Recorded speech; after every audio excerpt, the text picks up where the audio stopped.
mine's on vibrate, but. All right, well, we are rolling now. All right. Rolling. Good, yeah. First, start with your full name so we've got it tagged. So Tyler DeVilliers, Where are you from, Tyler? Columbus, Ohio. And why are you here in Washington? Well, I'm in Washington this week for the Conservative Clean Energy Summit with the Christian Coalition and Young Conservatives for Energy Reform. And what are you trying to do? What's the message you're bringing to Washington? So this week we're sending a strong message to Washington that conservatives are fired up about clean energy. We're taking that issue back from what's traditionally been a very liberal issue, and we're putting conservative thoughts and conservative policies forward. We have over 500 attendees in attendance this week, and we're looking forward to a great 2 days in D.C. It's great. Why is this not a liberal issue? Why is it a conservative issue? One of my favorite things that I hear from conservatives all over the country is conservatives conserve. It's part of the definition of who we are politically.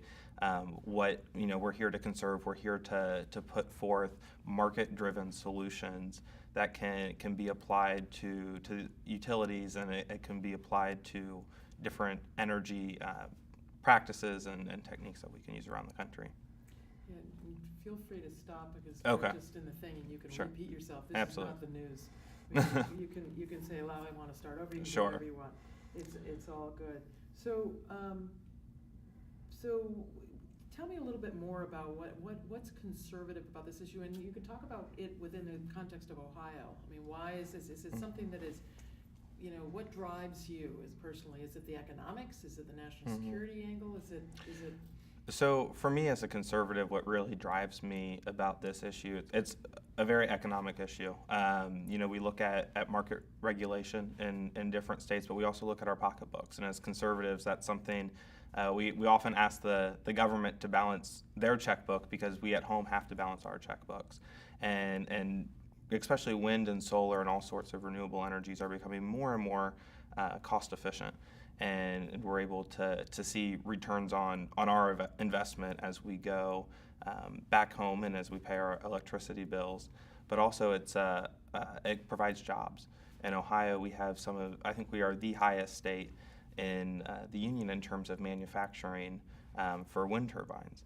And that's something not a whole lot of people would give credit to Ohio, especially because we're hampered by laws that were put forth by conservatives, but these are government regulations that conservatives are handing down, which is a little ironic in my opinion, in terms of the wind setbacks, where it tells you where you can and cannot have wind turbines. As a conservative, that doesn't make a whole lot of sense to me. If I have the land and if they're making the parts in Ohio, I want to keep those jobs and help create even more jobs in Ohio.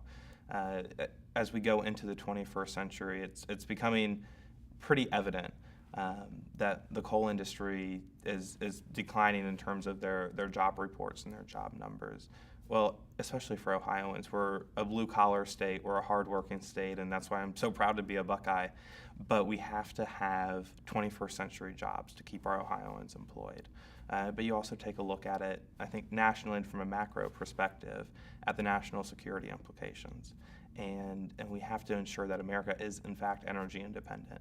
And not only are we energy independent, but it will help us protect our ally, such as Israel, in the Middle East and these wars that are being fought over oil. And we're looking at the volatility of the Middle East. Energy independence will help release America of some of those burdens that we have abroad.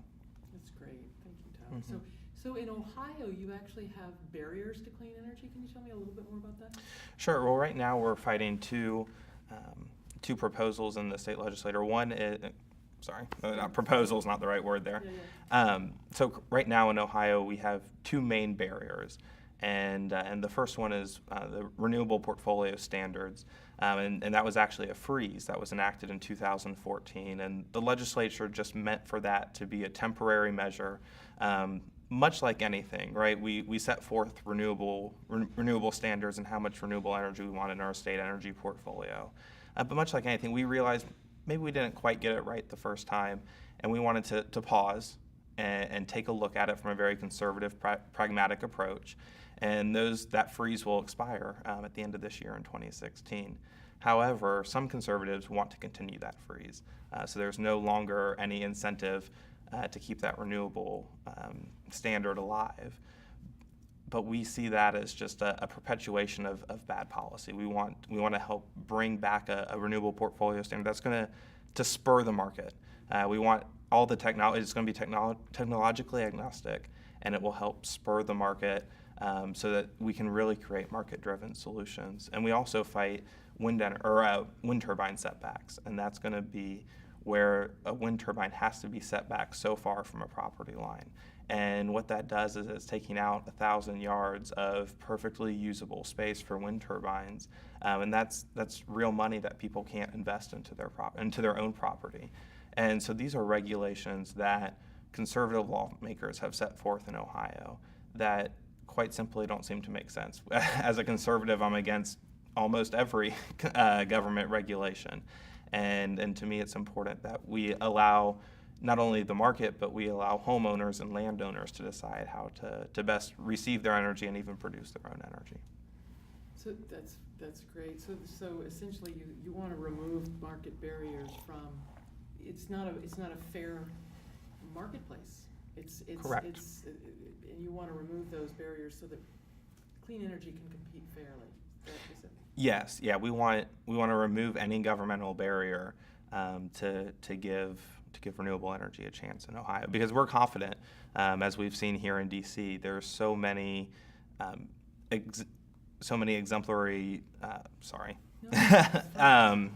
As we've seen in Ohio, there are so many new innovations across the country that have led to renewable energy being more cost efficient and effective. But with the current barriers in place, and especially in Ohio and around the country, we can't allow those innovations to shine because they're being hampered by governmental regulation. Excellent. That was great.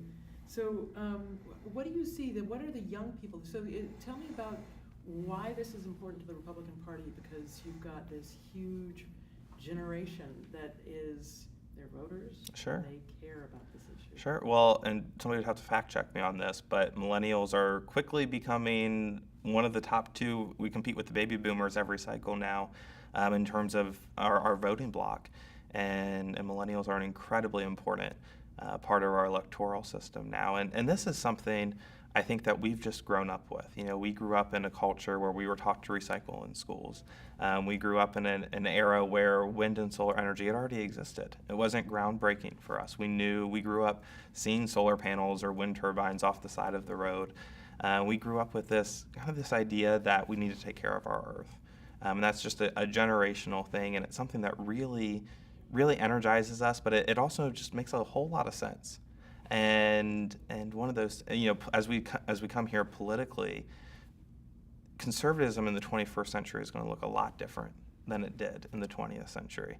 We're always going to remember leaders such as Ronald Reagan, such as George H.W. Bush, such as Teddy Roosevelt.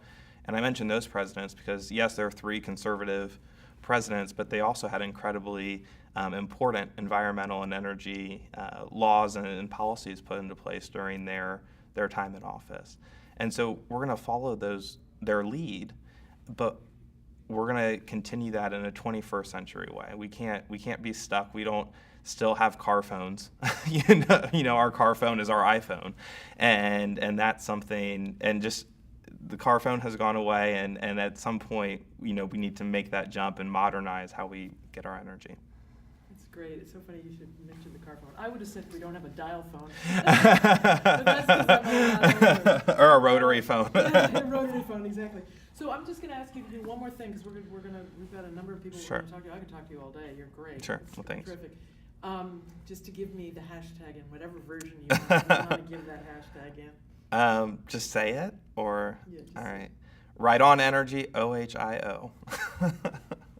Good. That's great. Does that work? I can do Yeah, it again. That's good. Okay. No, that's good.